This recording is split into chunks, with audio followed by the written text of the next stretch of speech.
मैं ज्ञानेश पांडे, प्रवक्ता भौतिक विज्ञान, राजकीय जुबली इंटर कॉलेज गोरखपुर, कक्षा 11वीं के आप सभी छात्रों का भौतिक विज्ञान की इस वीडियो ऑनलाइन कक्षा में स्वागत करता हूं। बच्चों, आज जिस चैप्टर का हमें अध्ययन करना है उसका शीर्षक है कार्य, ऊर्जा तथा शक्ति, वर्क, एनर्जी एंड पावर।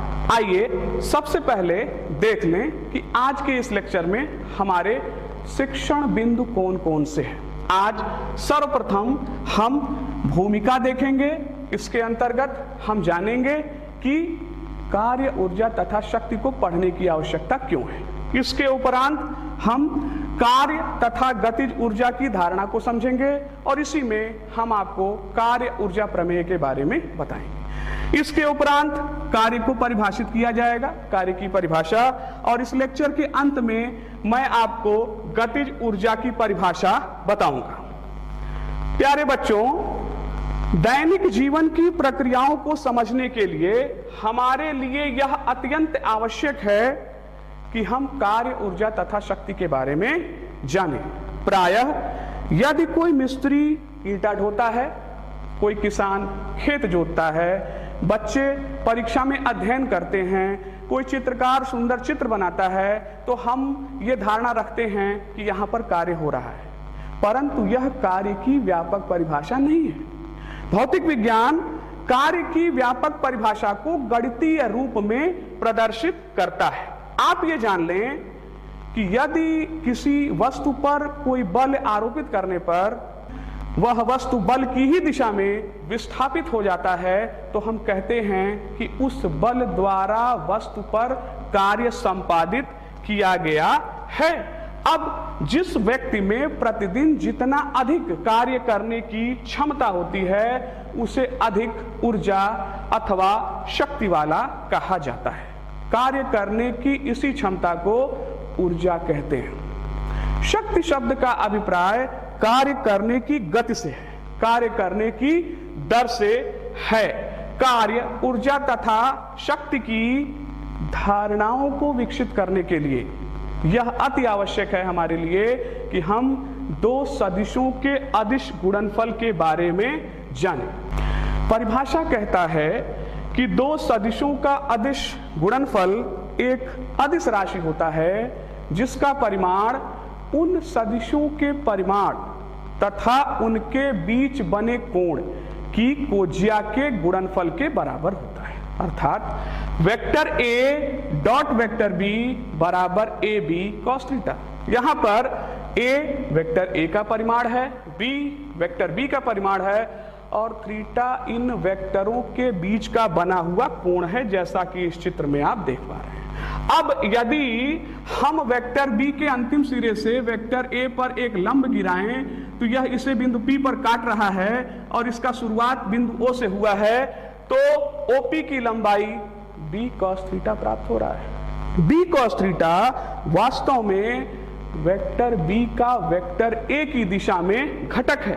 तो इस प्रकार से हम दो वेक्टरों के अदिश गुणनफल को कैसे परिभाषित करते हैं? वेक्टर A डॉट बी बराबर सदिश A का परिमाण गुणे सदिश B का सदिश A की दिशा में घटक। सदिशों का जो अदिश गुणनफल होता है वह क्रम विनिमय नियम का पालन करता है। आपको पता है पहले से कि वेक्टर A डॉट बी बराबर vector B dot vector A के बराबर होता है। अदिश गुणनफल वितरण नियम का पालन करता है, अर्थात vector A dot vector B plus vector C बराबर vector A dot vector B plus vector A dot vector C।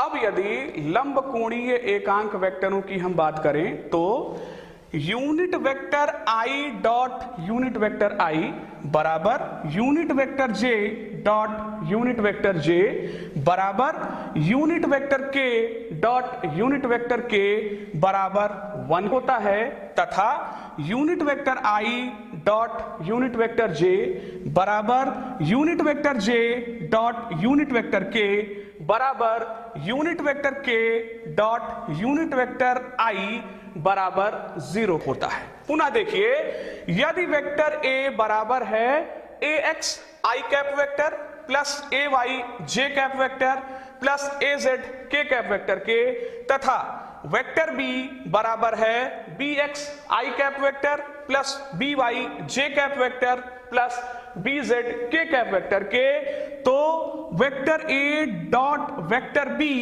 बराबर होगा ax bx plus ay by plus az bz के।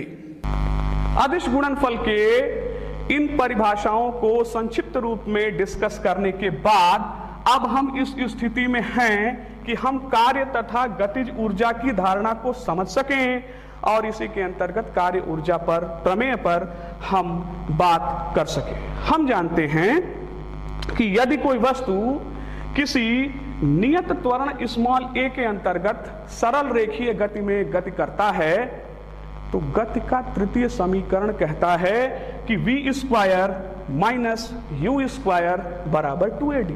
यहां पर v वस्तु का अंतिम वेग है, u वस्तु का प्रारंभिक वेग है और d वस्तु द्वारा तय किया गया विस्थापन है। उपर्युक्त समीकरण के दोनों पक्षों में यदि हम m/2 से मल्टीप्लाई कर दें, गुणा कर दें, तो समीकरण का प्रारूप कुछ इस प्रकार से हो जाता है, half mv square minus half mu square equal to mad। समीकरण का प्रारूप इस प्रकार से प्राप्त जब हो गया और हमने इसे ध्यान से देखा, यहां पर हम न्यूटन के गति विषयक द्वितीय नियम का प्रयोग कर सकते हैं। देखें, न्यूटन का गति विषयक द्वितीय नियम क्या कहता है कि द्रव्यमान m और त्वरण a का गुणनफल वस्तु पर आरोपित बल F के बराबर होता है। तो m इंटू a के जगह पर रख दिया F, तो समीकरण को रूप मिला half mv square minus half mu square equal to ft। अब जरा इस समीकरण को आप ध्यान से देखें। इस समीकरण का बायां पक्ष वस्तु के प्रारंभिक गतिज ऊर्जा तथा अंतिम गतिज ऊर्जा के अंतर को प्रदर्शित कर रहा है, अर्थात हाफ mv स्क्वायर यह वस्तु की अंतिम गतिज ऊर्जा है और हाफ mu स्क्वायर यह वस्तु की प्रारंभिक गतिज ऊर्जा है। इन दोनों का अंतर हमने मान लिया ये किसके बराबर है, डेल्टा k के बराबर है। अब यहीं पर समीकरण के दाएं पक्ष को देखें। समीकरण का दायां पक्ष क्या प्रदर्शित करता है, यह दर्शाता है वस्तु पर आरोपित बल का विस्थापन के अनुदिश घटक तथा वस्तु के विस्थापन का गुणनफल को यह प्रदर्शित कर रहा है।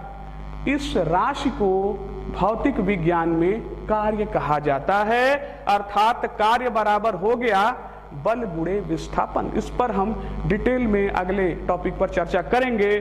फिलहाल जो रिजल्ट हमें मिल रहा है वो कहता है कि kF माइनस KI अर्थात वस्तु के गतिज ऊर्जा में परिवर्तन बराबर है W के अर्थात कार्य के।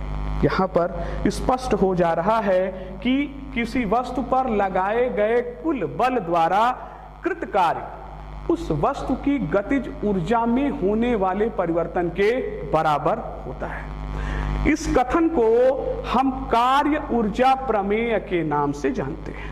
अति महत्वपूर्ण प्रमेय है। इसी प्रमेय के आधार पर अब और भी कई रिजल्ट हमें इस चैप्टर में प्राप्त करने होंगे और उसी कड़ी में हम पहला कार्य करने जो जा रहे हैं वह है हम कार्य को परिभाषित करने जा रहे हैं। अभी तक जो हमारी आपसे चर्चा हुई उसके अनुसार जो निष्कर्ष निकल रहा है वो ये कहता है कि किसी बल द्वारा कृत कार्य बल के विस्थापन की दिशा के अनुदिश घटक तथा विस्थापन के परिमाण के गुणनफल के रूप में परिभाषित किया जाता है। एक प्रयोग के माध्यम से आइए मैं इसे समझाने का प्रयास करता हूं आपको।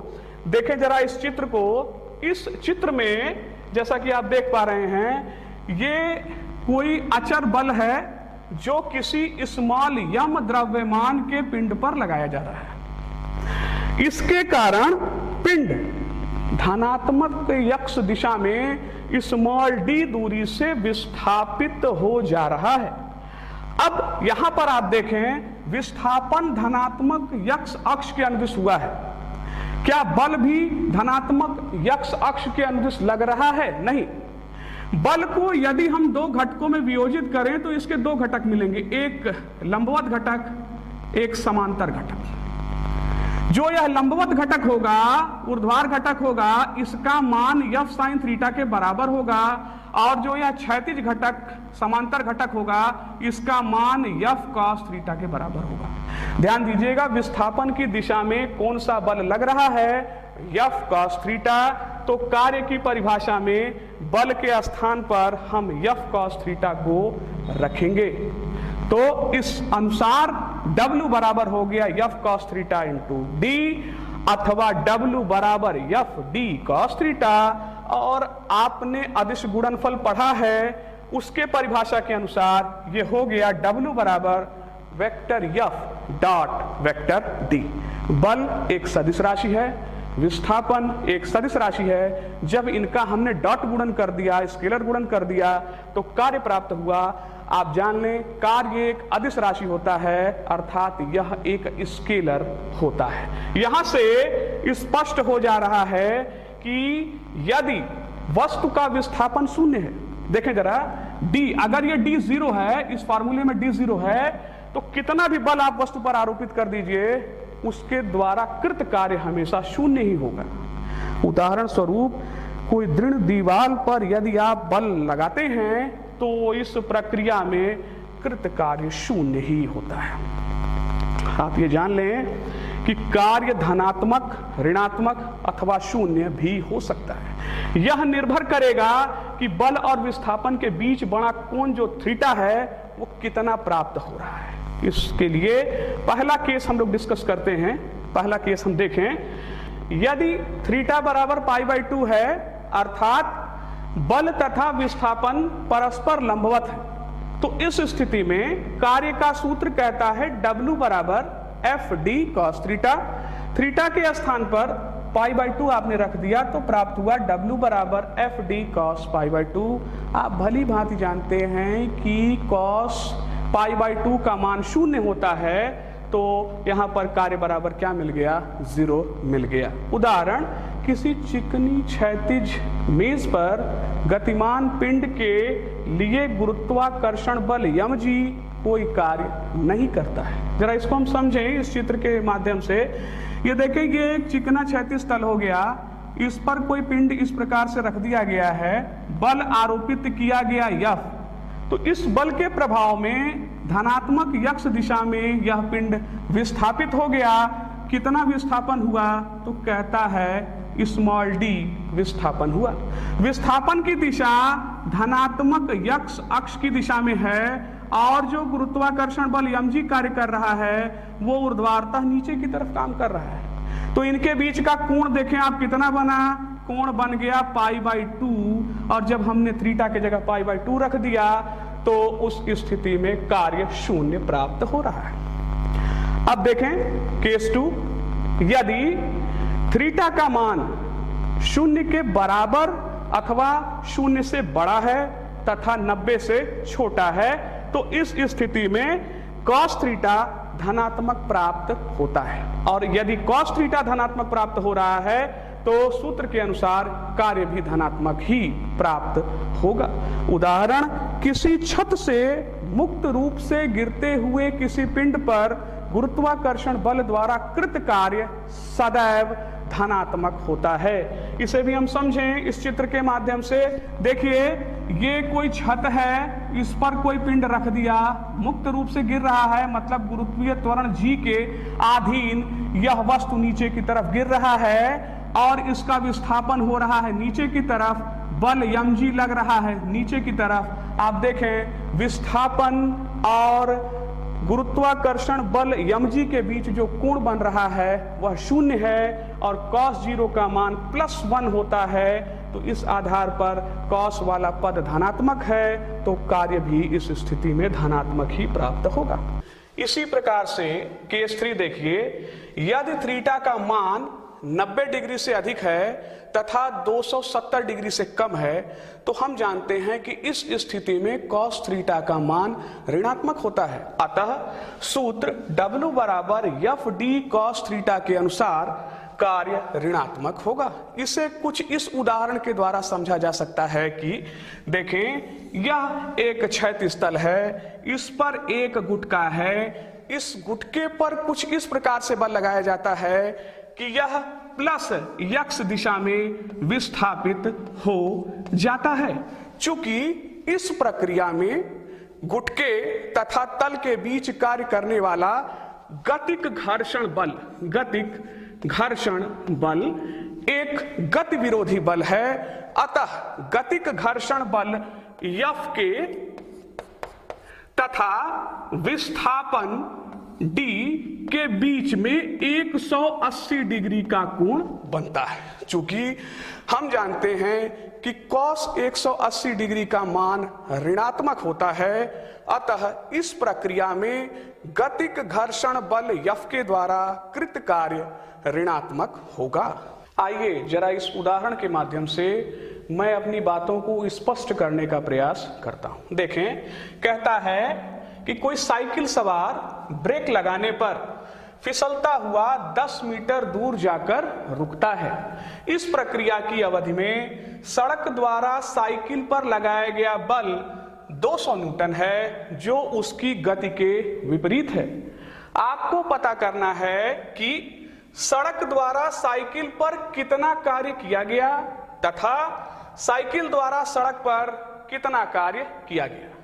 इसे हम कुछ इस प्रकार से हल कर सकते हैं। देखें, प्रश्न में कहा गया है कि साइकिल सड़क पर 200 न्यूटन के बल से चलाई जा रही है, जिससे वह 10 मीटर से विस्थापित हो जाता है।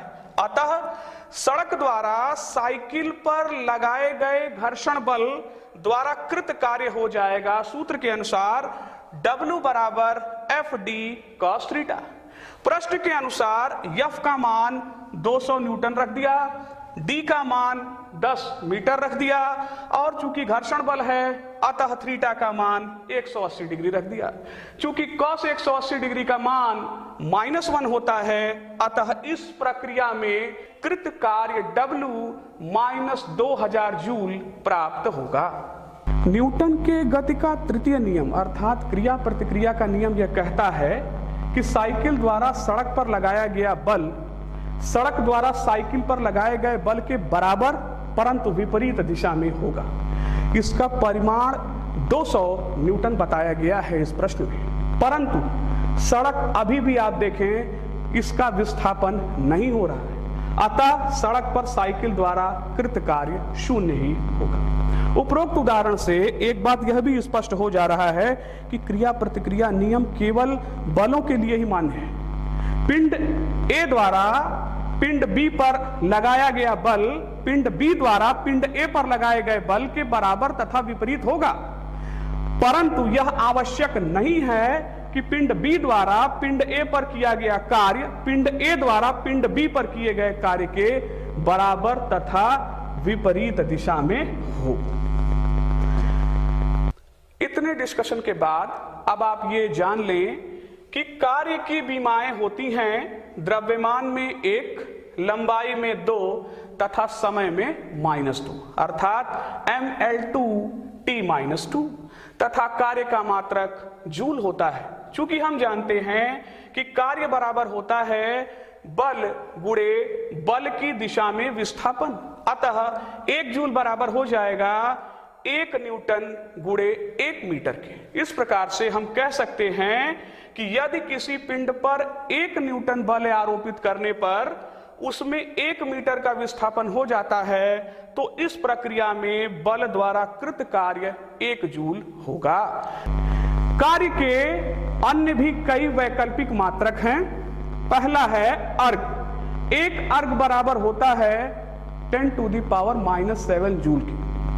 एक इलेक्ट्रॉन वोल्ट बराबर होता है 1.6 × 10⁻⁻19 जूल की। एक कैलोरी बराबर होता है 4.186 जूल की, और 1 किलोवाट घंटा किलोवाट आवर बराबर होता है 3.6 इंटू 10⁶ जूल के ये बराबर प्राप्त होता है। आइए जरा सा हम देखते हैं कि गतिज ऊर्जा क्या है।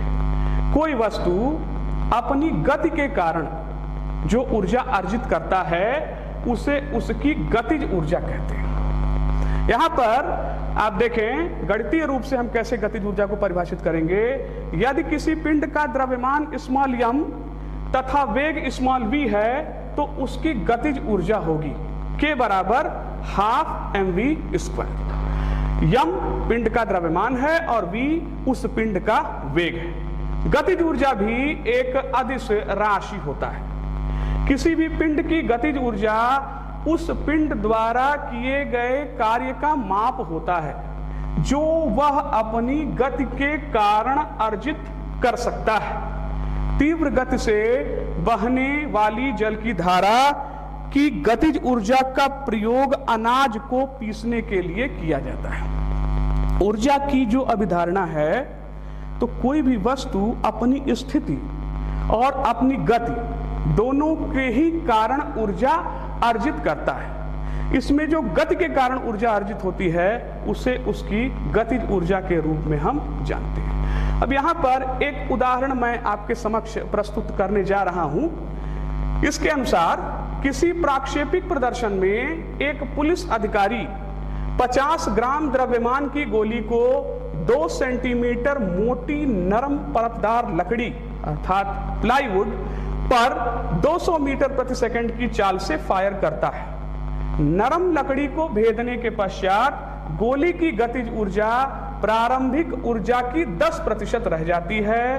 लकड़ी से निकलते समय गोली की चाल क्या होगी ये आपको ज्ञात करने को कहा जा रहा है। तो गोली की प्रारंभिक गतिज ऊर्जा कैसे निकलेगा, फॉर्मूला आपको बताया गया है k बराबर ½ mv² और प्रश्न में दिया गया है कि यह मान 1000 जूल के बराबर है। फिर देखें गोली की अंतिम गतिज ऊर्जा, प्रश्न में कहा गया है कि अंतिम गतिज ऊर्जा प्रारंभिक गतिज ऊर्जा का 10% है। तो 1000 जूल का 10% आप निकालें तो जब आप निकालेंगे तो कितना प्राप्त हुआ, 100 जूल के बराबर प्राप्त हुआ। अब हम ये मान लेते हैं कि नरम लकड़ी को भेदने के पश्चात वेग vf हो जाता है।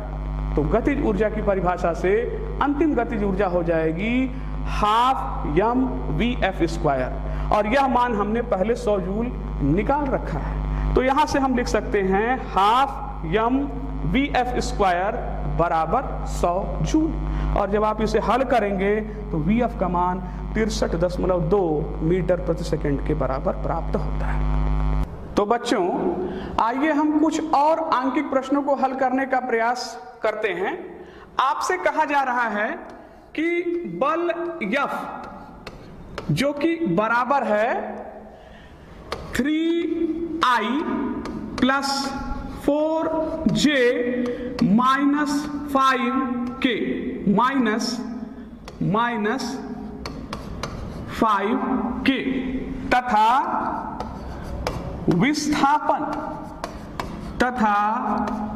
विस्थापन वेक्टर D बराबर 5I + 4J + 3K के बीच का कोण ज्ञात कीजिए। कैसे हम इस कार्य को कर सकते हैं, तो आइए इसका हल देखें कैसे हम इसको सॉल्व करेंगे। How to solve this question. अदिश गुणनफल की परिभाषा आपको बताई गई है और अदिश गुणनफल की परिभाषा के अनुसार हम जानते हैं कि कार्य का सूत्र होता है W बराबर vector F dot vector D। तो ये हो गया W बराबर F D cos थीटा।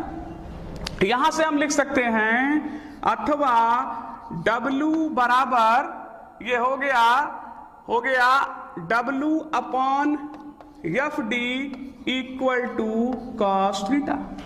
तो यहां से थीटा बराबर हम मान निकाल रहे हैं, थीटा बराबर cos inverse W upon FD।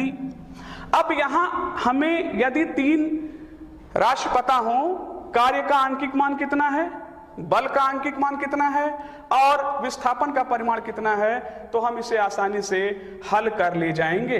आप ध्यान दें कि W बराबर हो गया वेक्टर F डॉट D, तो इसे आप ऐसे लिख सकते हैं, अथवा W बराबर F x dx plus F y dy plus F z dz। हल कर लीजिए, मिल जाएगा 15 प्लस 16 माइनस 15, तो W इक्वल टू मिल गया 16 जूल। इसी प्रकार से यदि हम F और D विस्थापन और बल का परिमाण प्राप्त करने का प्रयास करते हैं, तो F बराबर होगा under root F x square plus F y square plus F z square. तो ये हो गया F बराबर अंडर रूट, इसका मान हो जाएगा 3 square plus 4 square plus minus 5 square, तो F बराबर हो गया अंडर रूट 9 प्लस 16 प्लस 25, तो F बराबर मिल गया अंडर रूट 50। बल का आंकिक मान मिला अंडर रूट 50, और हम विस्थापन के आंकिक मान को यदि निकालें तो यह मान हो जाएगा D बराबर under root dx square plus dy square plus dz square. मान रख दीजिए, तो D बराबर हो गया under root 5 square plus 4 square plus 3 square. हल करेंगे तो यह मान भी अंडर रूट 50 के बराबर मिलेगा। सूत्र हमें क्या मिला हुआ है कि थीटा बराबर cos inverse W upon F D, तो ये हो गया theta equal to cos inverse 16 upon under root 50 under root 50। हल करें यदि हम लोग इसे, तो हमें क्या परिणाम मिल रहा है, अथवा थीटा बराबर cos इनवर्स 16 अपॉन 50 अथवा थीटा बराबर cos इनवर्स 0.32। इस प्रकार से बल और विस्थापन के बीच में हमने कोण प्राप्त किया है। प्यारे बच्चों, मुझे पूरी अपेक्षा है कि आप इस चैप्टर के अन्य आंकिक प्रश्नों को भी हल करेंगे। एक गृह कार्य है आपके लिए, जरा देखें गृह कार्य किस रूप में आप इसको कर सकते हैं। मान लीजिए कि कोई पिंड है और उस पर 5 न्यूटन का अचर बल लगाया जाता है, तो F बराबर कितना हो गया 5 न्यूटन, और इसके कारण सरल रेखा में वह गति करते हुए कितना विस्थापित हो जा रहा है, तो कहता है कि 10 मीटर से यह विस्थापित हो जा रहा है। इस संपूर्ण प्रक्रिया में कृत कार्य यदि हम मान लें कि W बराबर 25 जूल है, W बराबर 25 जूल है, तो आपको बताना है कि बल पिंड की गति के किस दिशा में किस कोण पर कार्य कर रहा है, अर्थात आपको थीटा का मान ज्ञात करके बताना है। बल और विस्थापन के बीच का जो कोण है वो आपसे निकालने को पूछा जा सकता है। इसी प्रकार से आपके पाठ में अनेकों आंकिक प्रश्न दिए हुए हैं। मुझे पूरी आशा है बच्चों कि आप लोग उसे हल करेंगे और इस चैप्टर को समझने की कोशिश करेंगे। ध्यान रहे, आज के लेक्चर में हमने जो कार्य ऊर्जा प्रमेय निकाला है वह एक अचर बल के लिए, एक नियत बल के लिए प्राप्त किया है। यदि यह बल परिवर्ती बल होगा तो उस स्थिति में कार्य ऊर्जा प्रमेय का स्वरूप क्या होगा, इसके बारे में अगले लेक्चर में मैं आपसे विस्तार से चर्चा करूंगा। धन्यवाद।